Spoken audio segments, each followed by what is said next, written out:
ओम शांति। 30 दिसंबर 1967 का प्रातः class. Record चला है निर्बल से लड़ाई बलवान की।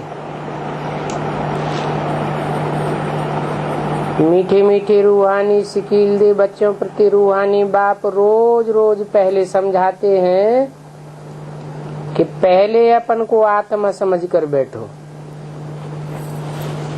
और फिर बाप को याद करो।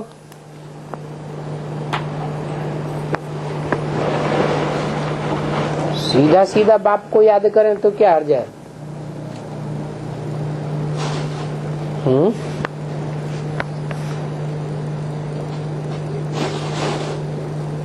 क्योंकि रोजमर्रे के जीवन में साकारी स्टेज ज्यादा रहती है, आत्मिक स्थिति की प्रैक्टिस कम है, तो सदा काल आत्मिक स्थिति निराकारी स्टेज तो रहती नहीं है।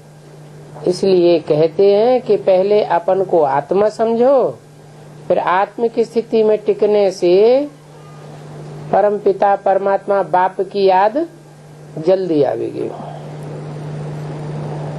नहीं तो मेहनत करनी पड़ेगी। इसलिए कहते हैं अटेंशन प्लीज। तो बाप कहते हैं एक तो अटेंशन दो। बाप कितना मीठा है, उनको कहा जाता है प्यार का सागर, ज्ञान का सागर। तो तुमको भी बहुत प्यारा बनना है, मनसा वाचा कर्मणा तीनों में प्यारा बनना है। हर बात में तुमको खुशी रहनी चाहिए। तुमको खुशी तब रहेगी जब सबको सुख देंगे। सुख देंगे तो खुद भी सुखी रहेंगे और औरों का वाइब्रेशन भी अच्छा मिलेगा।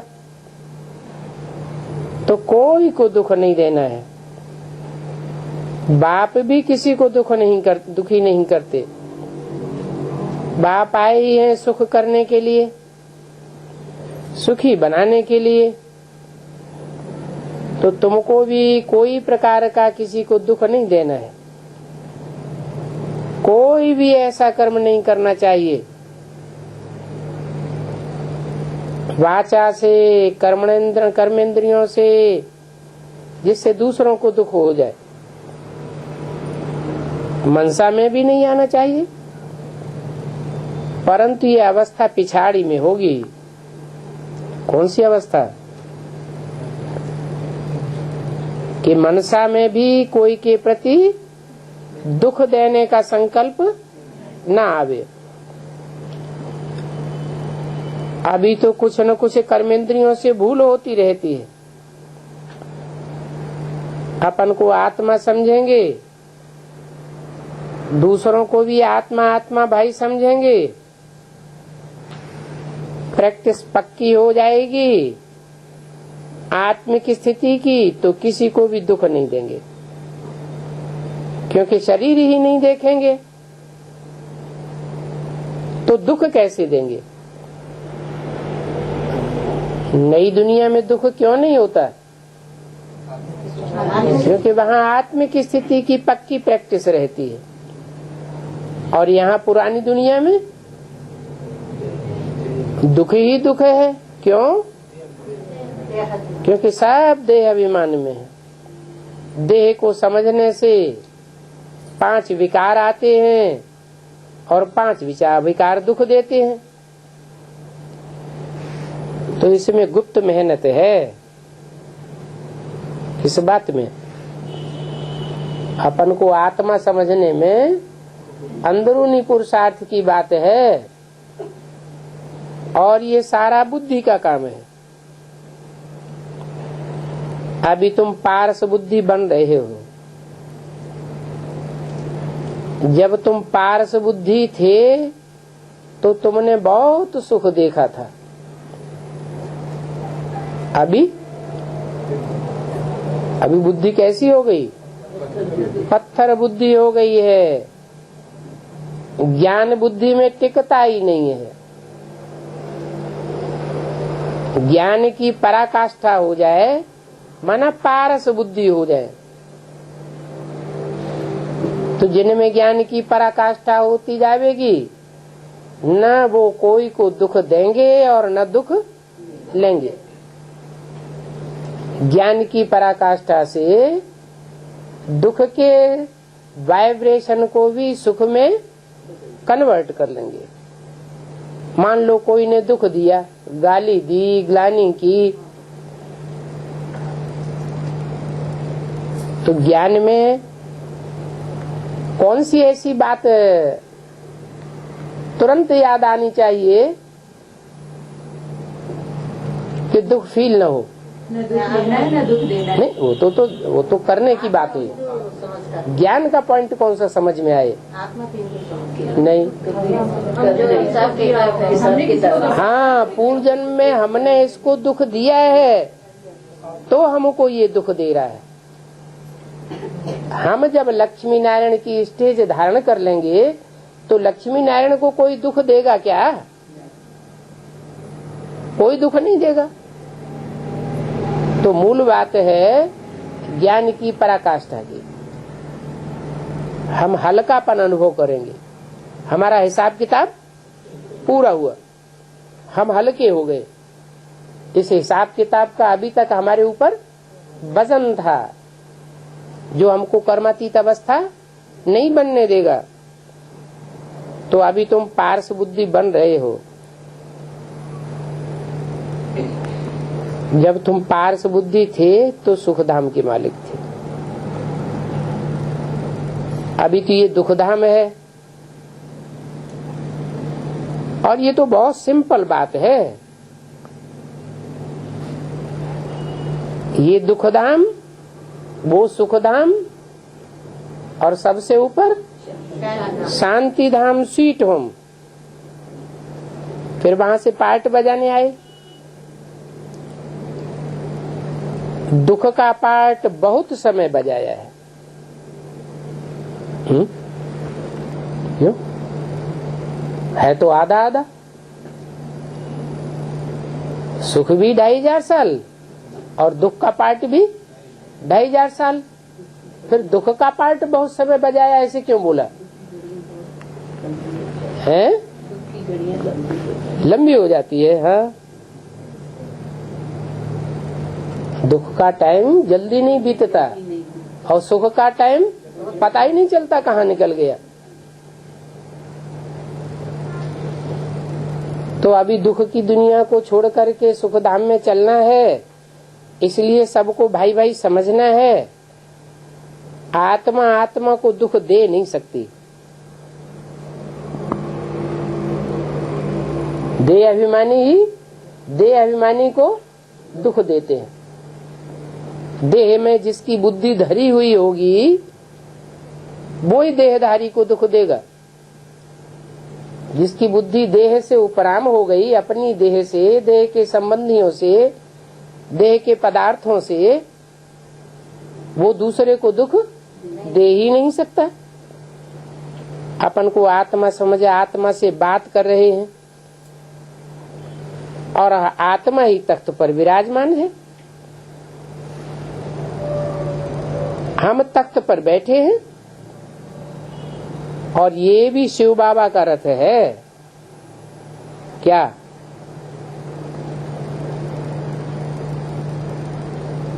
जिस तख्त पर शिव बाबा बैठे हैं वो भी शिव बाबा का तख्त है। बच्चियां कहती हैं हम शिव बाबा के रथ को श्रृंगारते हैं, शिव बाबा के रथ को खिलाते हैं। तो कौन याद आता है? रथ याद आता है या शिव बाबा याद आता है? शिव बाबा याद आने चाहिए। खाना पीना, उठना बैठना, खेलना जड़ रथ करता है या करने कराने वाली उसमें आत्मा है? आत्मा है।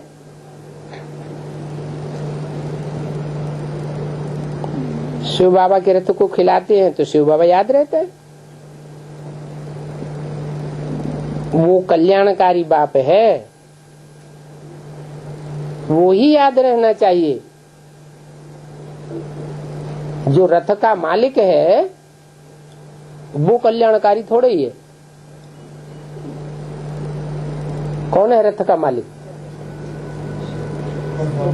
रथ का सारथी है शिव बाबा। और रथी कौन है? जिसने रथ का जन्म लिया वो रथी है। शिव बाबा तो जन्म मरण के चक्र में आता ही नहीं। तो जो जन्म मरण के चक्र में नहीं आता है वो ही कल्याणकारी है और सदा काल का कल्याणकारी है। इसलिए सदा शिव, क्या थोड़े टाइम का शिव नहीं, शिव माने कल्याणकारी, सदैव का कल्याणकारी है। ऐसे नहीं आज कल्याण करता है, कल लड़ाई हो जाए तो अकल्याण करना शुरू कर देगा, या कल हम उसकी ग्लानि करने लग पड़े तो हमारी अकल्याण करना शुरू कर देगा। नहीं, वो सदैव कल्याणकारी है। तो रथ में कल्याणकारी बाप ही याद आना चाहिए ना, देहधारी याद क्यों आना चाहिए? चाहे ब्रह्मा के तन में हो, चाहे प्रजापिता के तन में हो, याद कौन आना चाहिए? करण करावन हार आत्मा याद आना चाहिए ना। बाप कहते हैं मैं 5 तत्वों का भी कल्याण करता हूँ। क्या मतलब? हाँ, जिस अर्थ में प्रवेश करता हूँ वो भी तो 5 तत्वों का बना हुआ है। उस 5 तत्वों के रथ में रथी आत्मा बैठी हुई है। वो आत्मा चैतन्य है, चैतन्य आत्मा में ज्ञान बैठता है, तो आत्मा का तो कल्याण जल्दी होगा ही, क्योंकि नजदीक है। सबसे पहले किसके कान सुनेंगे? जिसमें प्रवेश करता हूँ पहले उसके कान सुनेंगे, पहले उसकी इंद्रियां संपन्न बनती हैं। लेकिन जो इंद्रियां हैं वो जड़ हैं या चैतन्य है? इंद्रियां तो जड़ हैं, शरीर का अंग है। तो जो जड़ रथ है वो 5 तत्वों का बना हुआ होने के कारण मैं उसका भी कल्याण करता हूँ। ऐसे नहीं सिर्फ आत्माओं का कल्याण करके चला जाता हूँ। इस सृष्टि पर 5 तत्व भी सतो प्रधान बन जाएंगे। कैसे बन जाएंगे? मेरी याद करने से आत्माएं सतो प्रधान बनेंगी या 5 तत्व सतो प्रधान बनेंगे? नहीं, आत्माएं भी सतो प्रधान पहले बनेंगी। लेकिन आत्माओं का जो संघात है 500-700 करोड़ आत्माओं की बुद्धि में जब ये बात बैठ जाएगी कि एक बाप ही कल्याणकारी है और वो सब एकाग्र हो जाएंगी, नंबर बार एक के लव में लीन हो जाएंगी, एकाग्र स्टेज धारण करेंगी, तो तत्वों को भी सतो प्रधान बनना पड़ेगा। 5 तत्व जो हैं वो जड़ हैं और आत्माएं चैतन्य हैं। चैतन्य आत्माओं में शक्ति ज्यादा होती है, ज्यादा शक्ति होने के कारण वो जड़त्व को भी चेंज कर लेते हैं। तो 5 तत्वों का भी मैं कल्याण करता हूँ। वहाँ कोई भी चीज कब तकलीफ नहीं देती। कहाँ? नई दुनिया में 5 तत्व भी तकलीफ देने वाले नहीं होंगे। क्यों? क्योंकि 5 तत्व भी सतो प्रधान होंगे। उन 5 तत्वों में भी याद के वाइब्रेशन भरे हुए होंगे। 5 तत्वों का अणु अणु याद के वाइब्रेशन से भरपूर हो जाएगा। यहाँ तो देखो कब तूफान आते हैं, कब ठंडी आती है, कब बरसात होती है, पत्थर गिरते हैं, तो कितना तकलीफ देती है प्रकृति। 5 तत्व कितने दुखदाई हैं और वहां सुखदाई हो जाते हैं। अंतर क्या है? यहाँ जो 5 तत्व हैं उनको संग का रंग लगा है देह अभिमानियों का, इसलिए सब में चंचलता है, सब तामसी हो गए। 5 तत्व भी तामसी और वहां 5 तत्व भी सात्विक हो जाएंगे। तो वहां सदा बहार मौसम रहता है, कभी ज्यादा गर्मी, कभी ज्यादा बरसात, कभी ज्यादा ठंडी। नियम कानून से प्रकृति भी बाहर नहीं जाती, और यहाँ तो कानून मनुष्य ही तोड़ते हैं। मनुष्य का भाव, स्वभाव, संस्कार, प्रकृति ही ऐसी बन चुकी है। नए नए कानून बनते रहते हैं और कानूनों को तोड़ते रहते हैं। तो यहाँ तो दुख ही दुख है और वहां सुख का भंडार है, वहां दुख का नाम निशान नहीं होगा। वो है हेवन। क्या क्या नाम पड़ा? Have in. बुद्धि कहाँ रहती है? आत्मा कहाँ रहती है? बाहर या अंदर? अंदर रहती है। अंतर्मुखी रहती है या बहिर्मुखी रहती है? सबकी आत्मा अंतर्मुखी रहती है और यहाँ बहिर्मुखी है। तो वहां है हेवन और यहाँ है हेल। नरक ही नरक है, सब बहिर्मुखी हैं। तो स्वर्ग या हेवन अच्छा या हेल या नरक अच्छा? नरक नाम ही पड़ता है। जो नर करता है अपनी मनमत पर, उससे बनता है नरक। और स्वर्ग जो स्वस्थिति में स्थित होते हैं, बाप आकर स्वस्थिति सिखाते हैं। मनुष्य तो स्वस्थिति में रहना जानते ही नहीं थे, तो स्वस्थिति में सारी दुनिया स्थित हो जाती है तो स्वर्ग बनता है।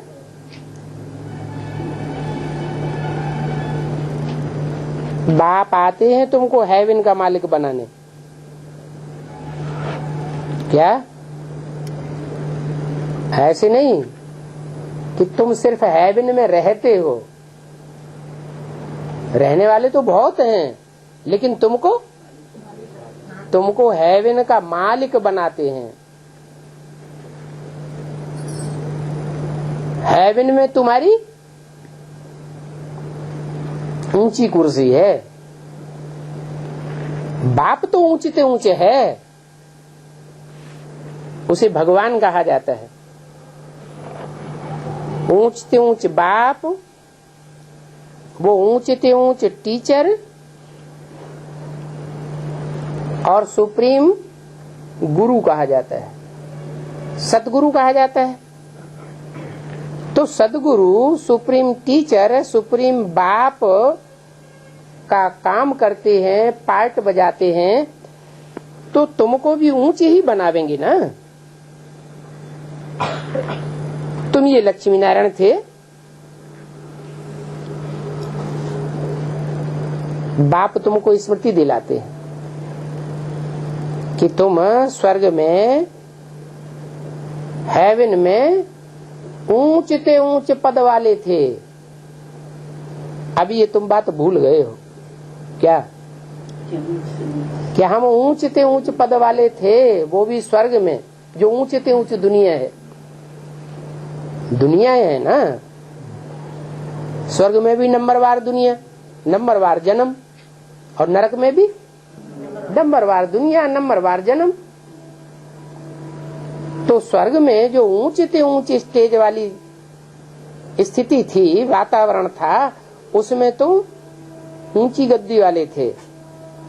अब ये तुम सारी बात भूल गए हो कि हम कौन थे और अब अब क्या बन गए? अब तुम नरक के मालिक बन गए हो। नरक माना नरक क्या करता है? नरक बनाता है। नरक माना क्या है?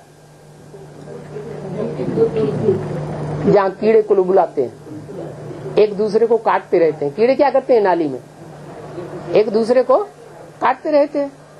तो नरक नर बनाता है, नर वैश्यालय बनाता है। वैश्यालय में सब एक दूसरे को दुख देते रहते हैं, काटते रहते हैं, विविचार बढ़ाते रहते हैं। अभी तुम ये बातें भूल गए हो क्या कि हम नरक में हैं? पहले हम कभी स्वर्ग में थे, जहाँ विविचार का नाम निशान नहीं था। भक्ति मार्ग में कितना घोर अंधियारे में मनुष्य हैं।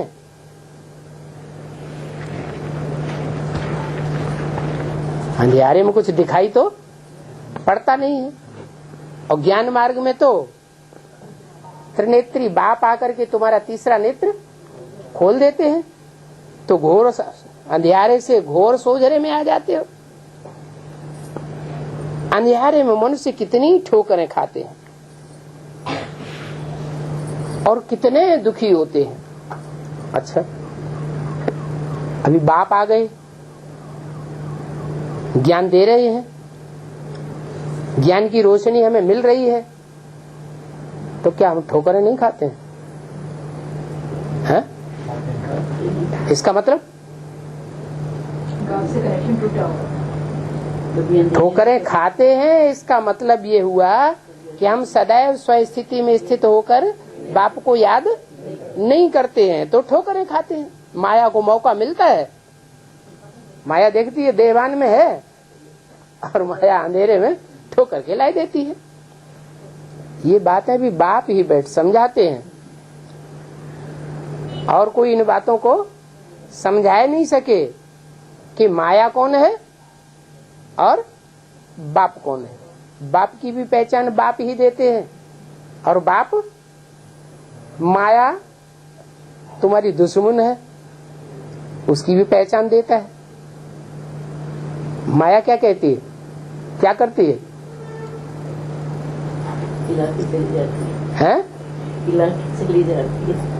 माया बाप की पहचान नहीं होने देती।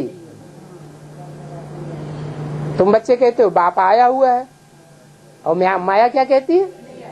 बाप नहीं आया हुआ, ऐसा हो नहीं सकता, वो तो पहले कभी आया था, अब थोड़ा ही आया हुआ है। मायावी जो गुरु लोग होते हैं वो क्या समझते हैं? अरे भगवान पहले कभी आया था, फिर बहुत वर्षों के बाद आवेगा, अभी थोड़ा ही आवेगा। अभी तो दुनिया को सुधारने वाले, संवारने वाले, दुनिया का कल्याण करने वाले कल्याणकारी शिव हम ही शिव हैं, हम ही त्रिमूर्ति शिव हैं। तो उल्टी पढ़ाई पढ़ाते हैं, माया और माया रावण। ऋषियों मुनियों आदि से पूछते थे, आप रचयिता और रचना को जानते हो क्या? उनसे पूछो। जो उल्टी पढ़ाई पढ़ाते थे उनसे पूछते थे कि आप रचयिता को जानते हो, रचना को जानते हो? तो कह देते थे नेति नेति। न रचयिता को जाना जा सकता है पूरी तरीके से, न रचना को जाना सकता, दोनों के बारे में कह देते थे नीति नीति। इसके आदि मध्य अंत कोई नहीं है। रचना के बारे में तो और ही कह देते, रचना तो और ही समझ से परे है। जबकि उनके पास ही ज्ञान नहीं था रचयिता और रचना का, तो फिर वो ज्ञान परंपरा से अब तक कैसे चला आवेगा? वो ज्ञान तो जब भगवान आते हैं और दुनिया का विनाश होता है तो ज्ञान सारा लोप हो जाता है। द्वापर युग से थोड़ी स्मृति रहती है, शास्त्रों में सच्चाई रहती है, फिर बाद में जैसे जैसे शास्त्र लिखने वाले तामसी बनते जाते हैं, उसका तामसी इंटरप्रिटेशन होता जाता है, और सारा ज्ञान अज्ञान में कन्वर्ट हो जाता है। तो ज्ञान परंपरा से कैसे आवेगा? बाप कहते हैं अब रचयिता और रचना का असली ज्ञान मैं तुमको देता हूँ। क्या रचयिता कौन है? रचयिता साकार होगा या निराकार होगा? रचयिता भी साकार होगा और रचना भी साकार होगी। मैं क्या हूँ? मैं असली रूप में क्या हूँ? मैं निराकार हूँ। मेरी बिंदी का ही नाम शिव है।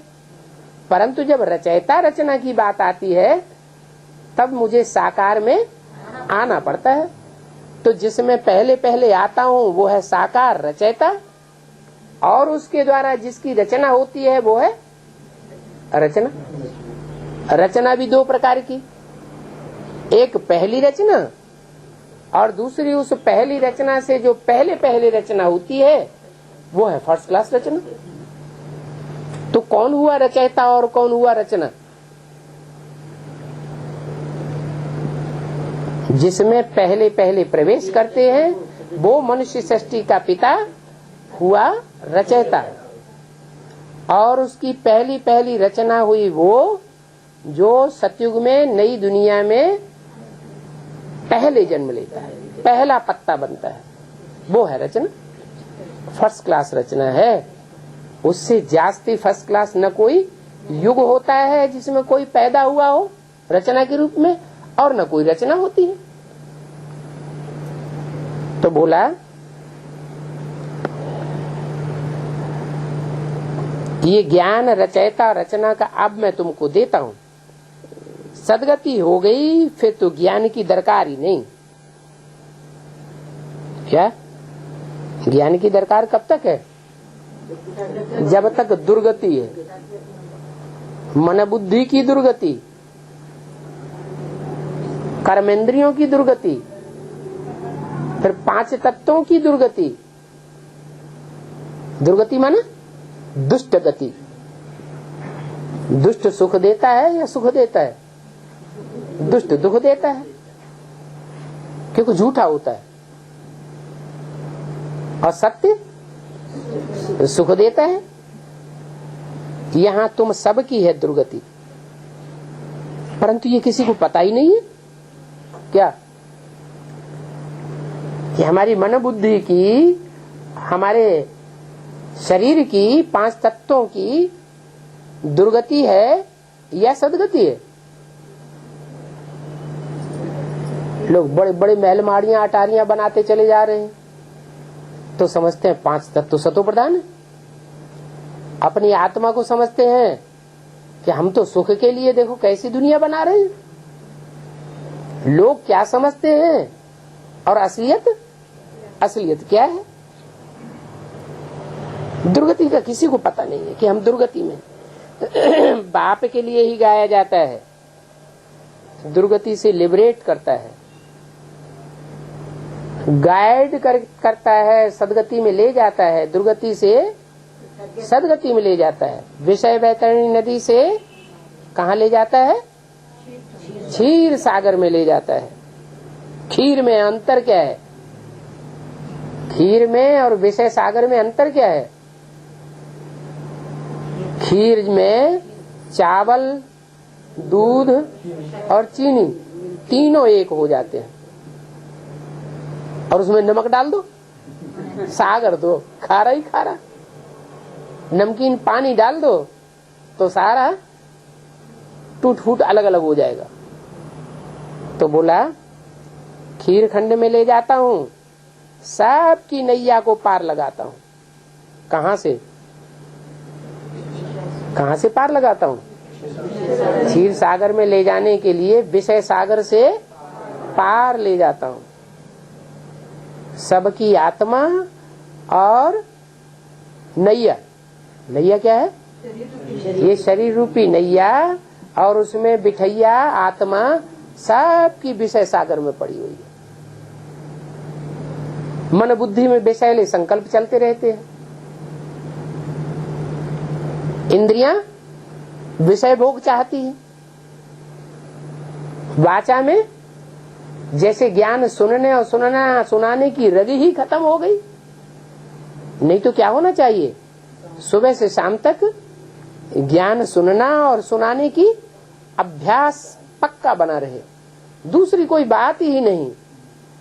लेकिन न आत्मा में वो रग रहती है और न शरीर की कर्मेंद्रियों में वो रग दिखाई पड़ती है।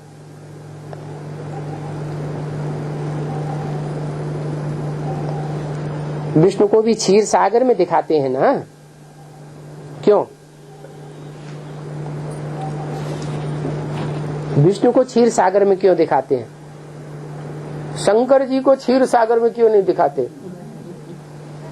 ब्रह्मा को खीर खंड में क्षीर सागर में क्यों नहीं दिखाते हैं?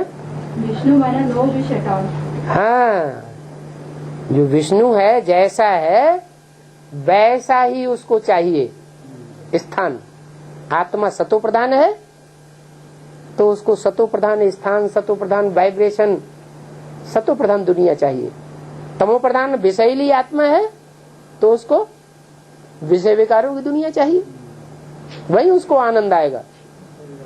नाली का कीड़ा होगा और उसको साफ सुथरे स्थान में धूप में रख दो तो उसे मजा नहीं आएगा, बिलबिला के मर जाएगा।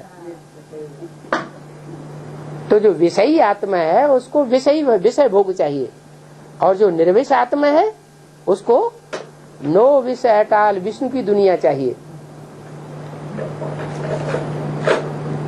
इसका मतलब क्या हुआ कि शंकर को क्षीर सागर में क्यों नहीं दिखाते हैं?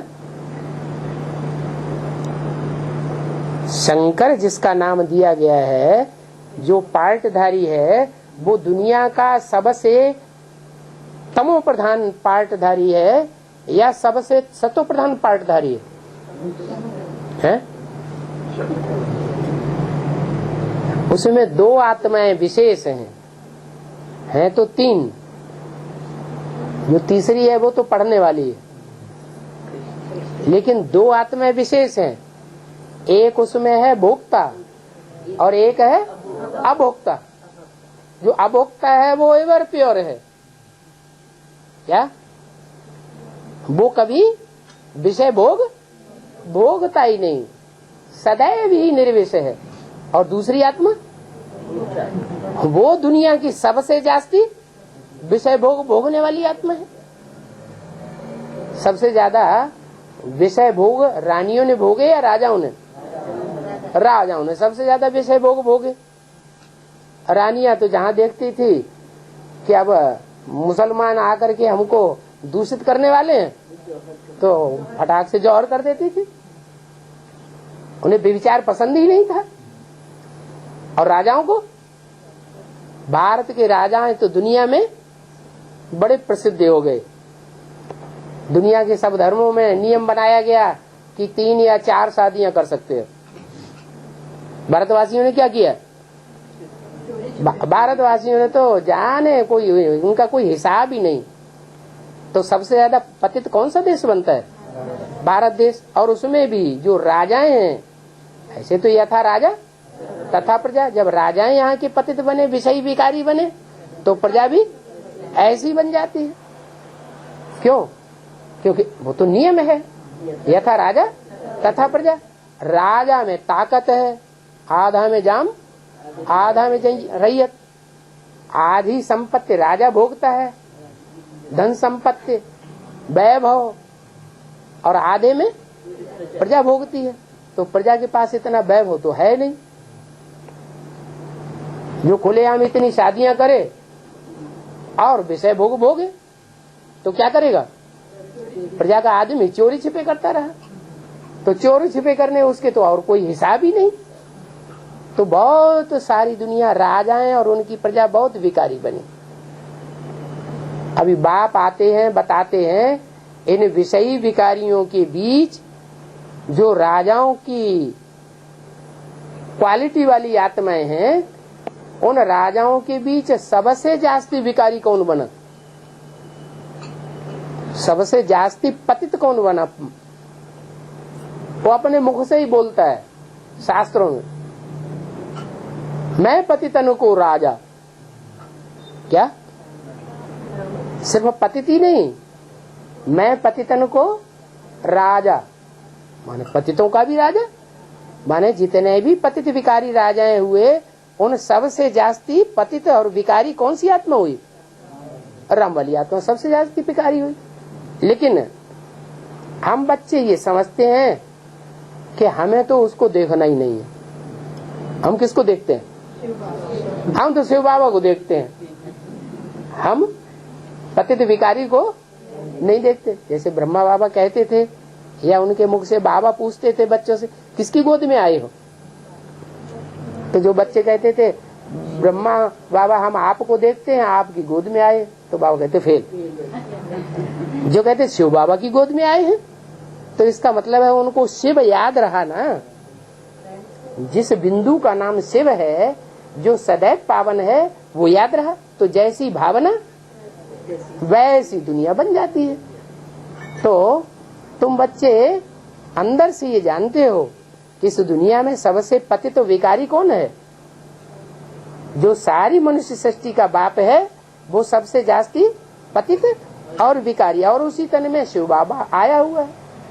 जिसको हम शिव बाबा कहते हैं, वो उसी तन में आया हुआ है। तो एक वृक्ष और उसमें दो तरह के पक्षी वेदों में बता दिए। क्या ये दुनिया एक षष्टि रूपी वृक्ष है, और उसमें दो पक्षी मुख्य बैठे हुए हैं, एक है भोगी और एक है अभोक्ता। अब ये अपने ऊपर है कि हम किसको देखें। क्या अभी क्या हो रहा है ब्राह्मणों की दुनिया में? ब्राह्मणों की दुनिया में कोई की नजर लगी हुई है शंकर के ऊपर। कौन से शरीरधारी के ऊपर लगी है? भोगी के ऊपर लगी है या अभोक्ता के ऊपर लगी है? जिनकी नजर भोगी के ऊपर लगी हुई है, वो गुण देखेंगे या अवगुण देखेंगे? उनको तो अवगुण ही दिखाई पड़ेगा।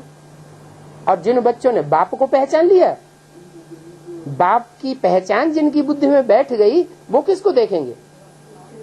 शिव बाप को देखेंगे। जो एवर प्योर है उसको देखेंगे। तो कौन की आंखें जय पहले पवित्र बनेंगी और कौन की आंखें अपवित्र बनती जाएंगी?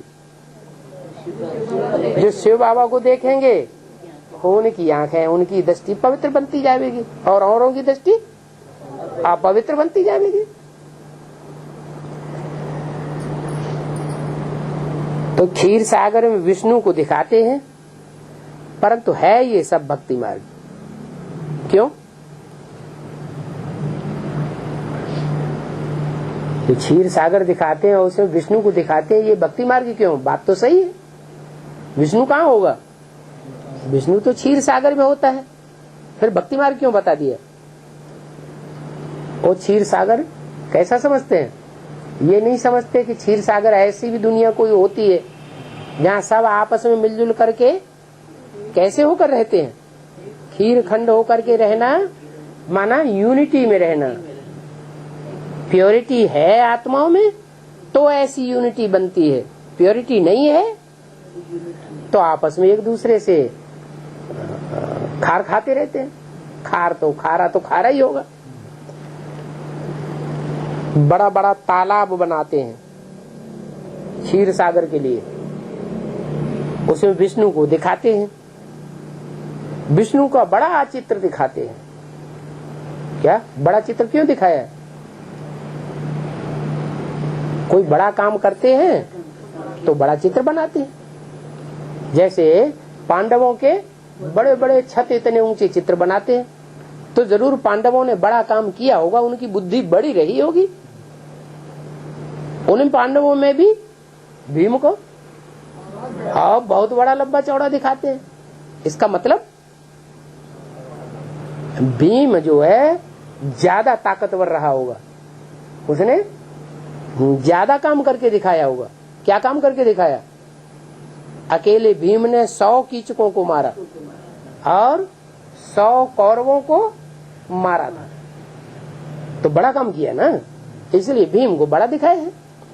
ये बुद्धि की विशालता दिखाते हैं। जैसे महात्मा बुद्ध का चित्र बहुत बड़ा बनाते हैं, तो जरूर उनमें बुद्धिमत्ता इतनी रही होगी जितनी और धर्म पिताओं में बुद्धिमत्ता नहीं रही। क्या बुद्धिमत्ता रही? कि उन्होंने ऐसे धर्म की धारणाएं सिखाई जिसमें आत्मा का भी नाम निशान नहीं, परमात्मा का भी नाम निशान नहीं, और फिर भी नियम पक्का बना दिया, अहिंसा परमो धर्म। तो बुद्धिमान थे ना।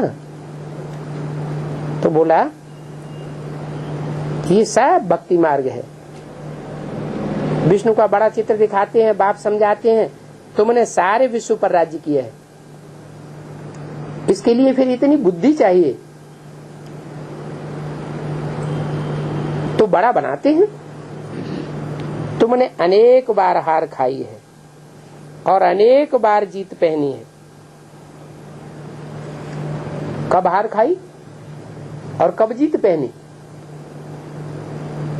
हर 5000 वर्ष के बाद हम जीत भी पहनते हैं और उससे पहले हार भी खाते हैं। कल्प कल्प हम हार खाते रहे और कल्प कल्प हम जीत भी पहनते रहे। अनेक बार की बात हो गई। अभी बाप कहते हैं इसका कारण क्या हुआ, हार जीत का मूल कारण क्या है, काहे से हार हुई, किस बात के कारण हार हुई और किस बात के कारण जीत होती है?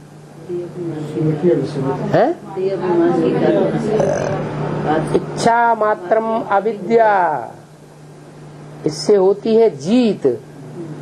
और जहाँ कामना रहती है, काम विकार रहता है, वहाँ होती है हार। इस पर जीत पाने से तुम जगत जीत बनेंगे। तो मूल बात काम विकार के ऊपर आती है। अगर काम विकार को जीत लिया तो जीत ही जीत है, फिर हार होने की बात नहीं। इसलिए कहते हैं काम जीते जगत जीते। और काम की जो इंद्रिय है उस इंद्रिय के लिए भी कहते हैं काम इंद्रिय, इंद्रिय जीते जगत जीते। तो खुशी से ऐसा जगत जीत बनना चाहिए ना। कैसा? जो जगत को जीत पाने वाला हो, बल ग्रस्त व्यवहार में हो। क्या ऐसे ही नहीं सन्यासी बनकर के जीत लिया, भल गृहस्थ व्यवहार में रहने वाला हो परंतु इंद्रियों पर जीत पाने वाला हो, कमल फूल के समान जीवन हो। क्या विशेषता है कमल फूल में और गुलाब में? कमल का फूल कीचड़ में भी रहता है, कितना गाढ़ा कीचड़ होता है, कितना गंदा होता है, और कीचड़ में से निकालो तो कोई निशान भी नहीं रहता। और गुलाब के फूल को डाल दो कीचड़ में तो खत्म ही हो जाएगा। अभी तो तुम कांटे से फूल बन रहे हो। क्या? अभी तुम कमल फूल समान बने नहीं हो, अभी हो तुम कांटे, दुख देने वाले। उससे बदल करके फूल बन रहे हो। समझ में आता है क्या? ये सब जो कांटों का, फूल का और भांति भांति के फूलों का मिसाल दिया जाता है, वो सब मिसाल किसके लिए है? हम बच्चों के लिए ये मिसाल है। कांटे एक दो को कितना तंग करते हैं, एक दो को मार भी देते हैं। तो बाप मीठे मीठे बच्चों को कहते हैं तुम सब की अभी वानप्रस्थ अवस्था है।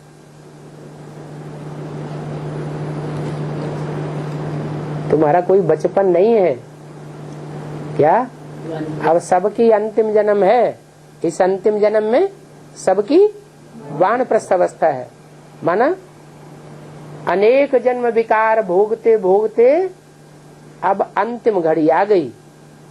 छोटे छोटे बच्चे पैदा होते हैं, वो भी कितने समझदार पैदा होते हैं, उनमें भी कितने विकार भरे हुए हैं।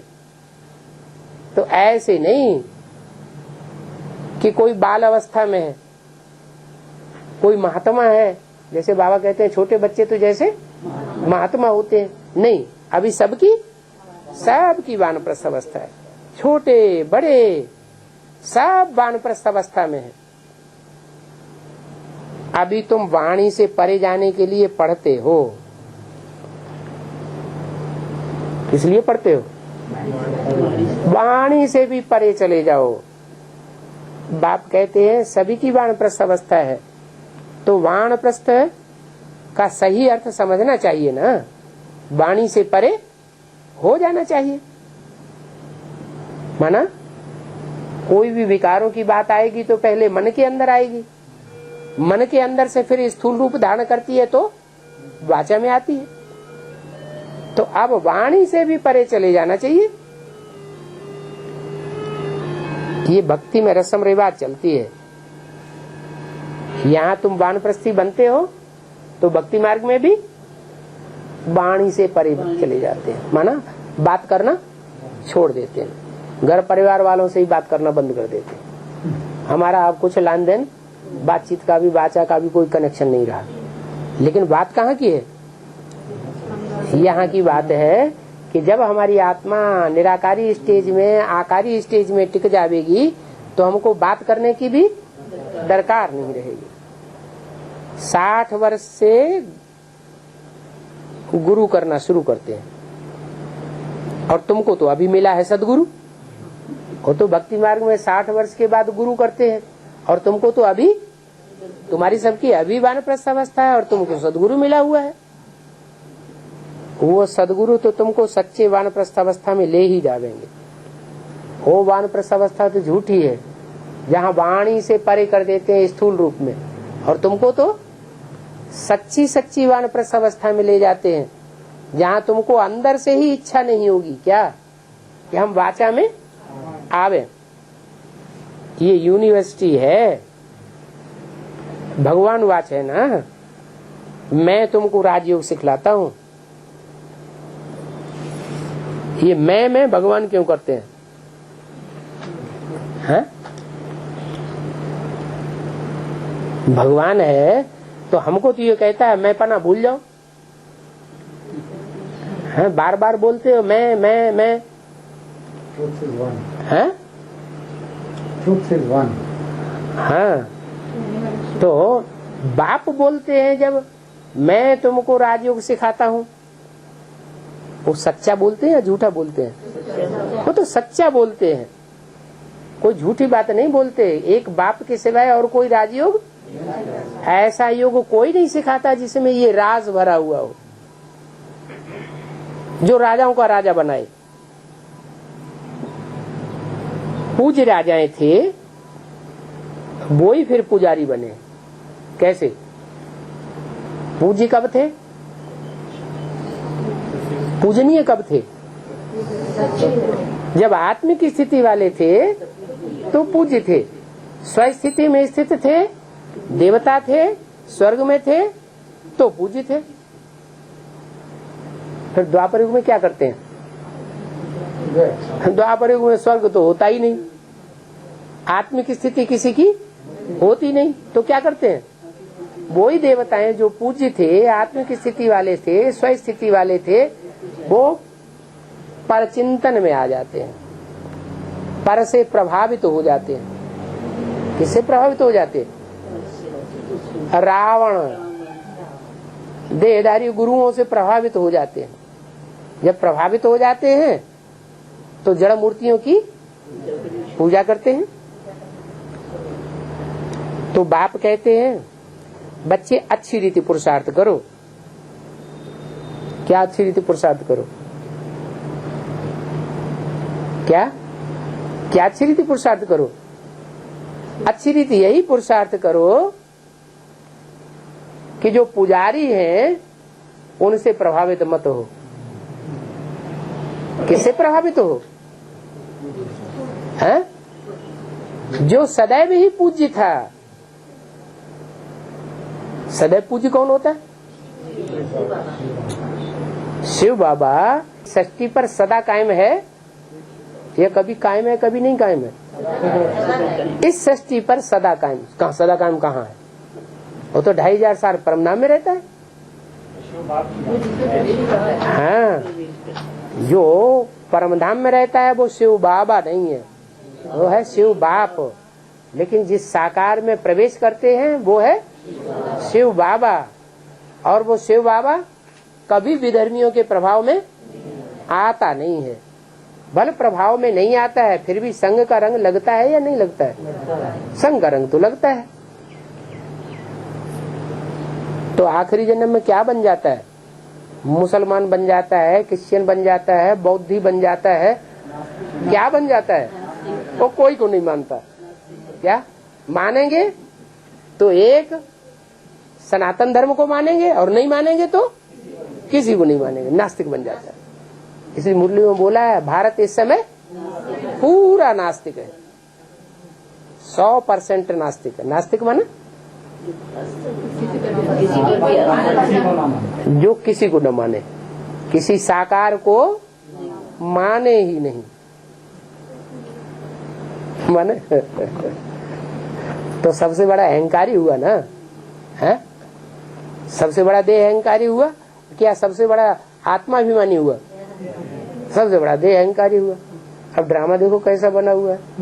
जो सबसे बड़ा दुनिया का देह अहंकारी, उसी में हाँ विदेही आके प्रवेश करता है बहुत चालाक। कि इस मुट्ठे को कंट्रोल कर लेंगे तो सारी दुनिया कंट्रोल हो जाएगी। अच्छा, सबसे ऊंचा निरहंकारी और सबसे दुनिया का सबसे बड़ा अहंकारी अहमदाबादी। बाप कहते हैं अच्छी रीति पुरुषार्थ करो, दैवी गुण धारण करो। क्या अच्छी रीति पुरुषार्थ करने का क्या मतलब हुआ? कि जो देवताएं थे स्वर्ग में, स्वस्थिति वाले थे, उनका जो मूल गुण है उसको धारण करो। बल खाओ पियो, है? खाने पीने के लिए मना नहीं है कि तुम व्रत उपवास करना शुरू कर दो, जैसे भक्ति मार्ग में करते आए। बल खाओ पियो, श्रीनाथ दरबार में जाओ। क्या तुम्हें श्रीनाथ दरबार अच्छा लगता है या जगन्नाथ दरबार अच्छा लगता है? हाँ? जगन्नाथ दरबार अच्छा लगता है। श्रीनाथ दरबार में तो मालपुआ मिलते हैं? नहीं, वहाँ मिलते तो हैं लेकिन पैसे वालों को मिलते हैं। वहाँ भोग दिया जाता है पैसे वालों को, मुफ्त में कुछ भी नहीं मिलता। श्रीनाथ द्वारे में जाओ, देखो वहाँ घी के माल मिलते हैं और ढेर के ढेर भी मिलते हैं। घी के कुएं बने हुए हैं। क्या वहाँ घी का कुआं बना हुआ है? वो फिर खाते कौन है? जो घी का कुआं बना हुआ है, घी के माल बनते हैं, खाते कौन है? जो वहाँ के पंडे पुजारी हैं, वो घी के बने हुए माल खाते हैं।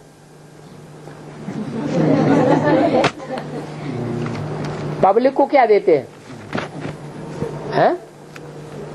पब्लिक को कहेंगे पैसा लाओ, तो जितना दोगे उतना तुमको बढ़िया और ज्यादा माल मिल जाएगा। 30/12/67 की वाणी का दूसरा पेज। श्रीनाथ और जगन्नाथ हैं दोनों काले। ऐसे नहीं कि श्रीनाथ जो है वहाँ 36 प्रकार के भोग मिलते हैं, घी का बना हुआ माल मिलता है, तो कोई गोरे होंगे? नहीं, वो भी काले। और जगन्नाथ भी काले। जगन्नाथ के मंदिर में जावेंगे तो बाबा ने बताया कि वहाँ बहुत गंदे चित्र देवताओं के हैं। मंदिर के बाहर हैं या मंदिर के अंदर हैं? बाहर बहुत गंदे गंदे चित्र हैं। कहाँ की यादगार है? कैसे? यहाँ आगे चुप। संपूर्ण नहीं बने। हाँ, माना जब तक विष्णु के मंदिर में न पहुँचे तब तक कैसे हैं? तब तक गंदे हैं। गंदे चित्र दिखाए गए। श्रीनाथ के दरबारे में न अंदर न बाहर गंदे चित्र नहीं दिखाए गए। माने श्रीनाथ, माने कृष्ण की आत्मा ने जो पार्ट बजाया जीवन रहते रहते, उसमें गंदा काम कर्मेंद्रियों से नहीं किया, और उन्होंने कर्मेंद्रियों से गलत काम किया, गंदा काम किया। अच्छा, गंदा काम किया तो कमल फूल समान जीवन किसका गाया जाता है? श्रीनाथ का है या जगन्नाथ का है? जगन्नाथ का कमल फूल समान जीवन है। और बाबा शिक्षा किस कौन सा फूल बनने की देते हैं? कमल फूल समान बनेंगे तो किंग फ्लावर बनेंगे। अगर कमल फूल समान जीवन नहीं धारण करेंगे, सन्यासी बन के रहेंगे और फिर गुलाब की तरह रहेंगे तो कमल फूल समान जीवन न होने के कारण फिर राजा या राजाओं के राजा नहीं बने। बाप की शर्त है, रहो घर गृहस्थ में। कहाँ रहना है? घर गृहस्थ के कीचड़ में रहना है, और गृहस्थ के कीचड़ में रहते हुए भी बुद्धि से उपराम रहना। तो दोनों को काला दिखाया है संगम युग में। माने दोनों जगन्नाथ या श्रीनाथ जो भी पार्ट बजाने वाली आत्माएं हैं, वो दोनों साथ साथ सतो प्रधान बनती है या आगे पीछे सतो प्रधान बनती है? चाहे ब्रह्मा से विष्णु बनने वाला हो, चाहे प्रजापिता से विष्णु बनने वाला हो, दोनों साथ साथ काले से गोरे बनेंगे या दोनों में से कोई पहले काले से गोरा बन जाता है? हाँ, उनमें ज्ञान की कमी है। ज्ञान की कमी होने के कारण वो समझते ही नहीं कि पवित्रता असली क्या होती है, इसलिए वो काले हैं। क्या? और वो उनमें गोरे वो भी नहीं है, दोनों ही काले हैं। वो तो अज्ञानता के कारण जैनियों ने दो तरह के मंदिर बना दिए हैं। क्या? एक सफेद मूर्तियों वाला मंदिर और एक काली मूर्तियों वाला मंदिर। वो जैनी लोग इस बात को समझते ही नहीं है। और काली मूर्तियों वाला मंदिर भी ऊपर बनाया हुआ है। ये क्या चक्कर कि वो ऊंची स्टेज वाले हैं, उन्होंने गहराई की बात को समझा हुआ है ऊंची स्टेज वालों ने। और जो नीचे रखे हुए हैं सफेद मूर्तियां, उन्होंने उतनी ऊंची पढ़ाई, उतनी ऊंची चाढ़ी नहीं चढ़ी है ज्ञान की, इसलिए हैं तो नीचे, लेकिन उन्होंने जो सीढ़ी न चढ़ी है उसके कारण बुद्धि जितना समझा है उतना पवित्र बने। बेसिक नॉलेज में जितनी ज्ञान होगा उतना ही पवित्र बनेंगे, या बिना ज्ञान के पवित्र बन जाएंगे? बेसिक नॉलेज है तो बेसिकली पवित्र बनेंगे। एडवांस ज्ञान है तो एडवांस के पवित्र बनेंगे। एक है सन्यासियों की पवित्रता और एक है देवताओं की पवित्रता। कौन ज्यादा ऊंचे हुए? देवताएं ज्यादा ऊंचे हुए। देवताओं में भी एक है राजा बनने वाले और एक है रानी बनने वाले। कौन अधिकारी है, कौन आधीन है? राजा अधिकारी है, रानियां आधीन है। क्यों? वो आधीन क्यों बनी? उनमें तो ज्यादा पवित्रता रही जन्म जन्मांतर। उनके आए बगैर तो ये पवित्र बन भी नहीं सकते। हाँ, उनको बाप की पहचान नहीं होती। तो सबसे बड़ी उपलब्धि क्या हुई? बाप की पहचान। अम्मा को तो पहचान लिया, रानियों ने किसको पहचान लिया? बच्चियां जो घर में पैदा होती हैं वो किसकी तरफ जाती हैं? वो अम्मा की तरफ जाती हैं। और बच्चा बाप की तरफ जाता है। ये दो हैं, एक विजयमाला, एक रुद्रमाला। रुद्रमाला है बच्चे और विजयमाला है बच्चियां। बच्चियां बनती हैं रानी और रुद्रमाला के बच्चे बनते हैं राजा। सारा फाउंडेशन यहाँ से पड़ा हुआ है। तो जगन्नाथ के मंदिर में बहुत गंदे चित्र लगे हुए हैं तो दोनों काले। श्रीनाथ को भी काला दिखाते हैं और जगन्नाथ को भी काला दिखाते हैं, लेकिन बहुत गंदा किसको दिखाते हैं? जगन्नाथ के मंदिर को जो यादगार मंदिर बनाया हुआ है उसमें बाहर जो मूर्तियां रखी हुई हैं वो बहुत गंदी दिखाते हैं। दिखाने वाले कौन है? ज्ञानी आत्माएं हैं या अज्ञानी आत्माएं? वो भगत ही तो हैं। उन भक्तों ने ज्ञान की गहराई को नहीं समझा है, तो न समझने के कारण उनको गंदा दिखा दिया है। और श्रीनाथ के मंदिर में जो मूर्तियां रखी हैं उनको सुंदर दिखा दिया है। अभी वह चित्र हैं या गवर्नमेंट ने बंद कर दिए हैं, ये कोई जा करके देखे। बाबा को संशय आता है। जाए करके देखे। कलकत्ते के नजदीक है कटक, क्या है, उसी तरफ जगन्नाथ भी है, उसी तरफ कटक भी है। देख करके आवेंगे। वहाँ कोणार्क का मंदिर भी है, वहाँ और ही गंदे गंदे चित्र बने हुए हैं। देख करके आवेंगे, सर्विस भी करके आवेंगे। कलकत्ते वाले को ही डायरेक्शन मिलती है, क्या डायरेक्शन भी किसको मिलती है? जो कलकत्ते वाले हैं, कलह क्लेश इकट्ठा करने वाले हैं, उनको ये डायरेक्शन मिलती है। क्या कि वहाँ कोणार्क के मंदिर में जावे और उनकी सेवा करके आवे। वहाँ चावल का हंडा बनाते हैं। कहाँ? जगन्नाथ मंदिर में पकाते किसको हैं? चावल पकाते हैं। माना बेसिक नॉलेज लेकर के जो बिंदु की याद में टिकते हैं और बेसिकली पास हो जाते हैं, आत्मिक स्थिति में टिक जाते हैं, उनकी आत्माओं को पकाया, आत्मा रूपी चावलों को पकाया जाता है। आत्मा रूपी चावल बना माने बेसिकली उनकी आत्मा की कट, देवहानि की बेसिकली कट उतर जाती है। वो डायरेक्ट बाप से सीखते हैं। जब डायरेक्ट बाप से सीखते हैं तो फिर बाप उनको योगाग्नि में डालते हैं। योगाग्नि का हंडा चढ़ाया गया, उसमें वो चावल पकते हैं। जो पक जाने से 4 भाग हो जाती है। जो चावलों का हंडा जब पूरा पक जाता है तो 4 भागों में फट जाता है। माना जब एडवांस पार्टी शुरू होती है तो शुरुआत में जिनको ये एडवांस ज्ञान मिलता है वो कितने होते हैं? 4 ही होते हैं बीज रूप आत्माएं। वो 4 धर्म की 4 बीज रूप आत्माएं होती हैं, लेकिन उस समय होती हैं अधूरी, न पकी हुई, कच्ची है। कि ज्ञान में पक्की होती है, वो कच्ची होती है।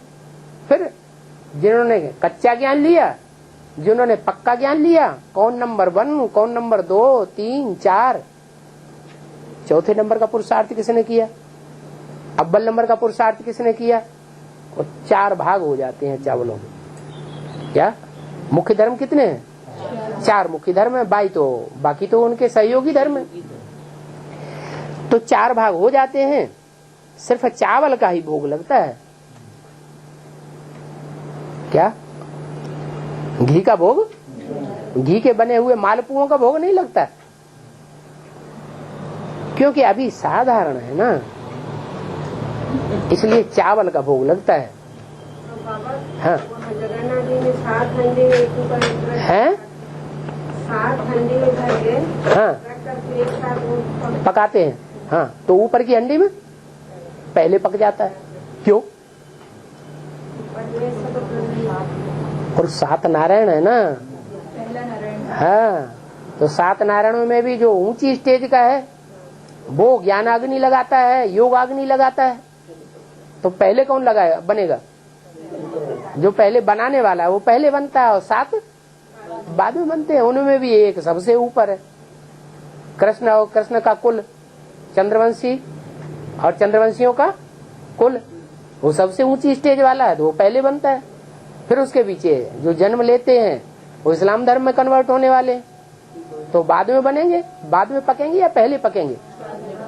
वो बाद में पकेंगे। जो सबसे नीचे वाली हंडी है और सबसे बाद में पकती फड्डी। हाँ, और ओम शांति।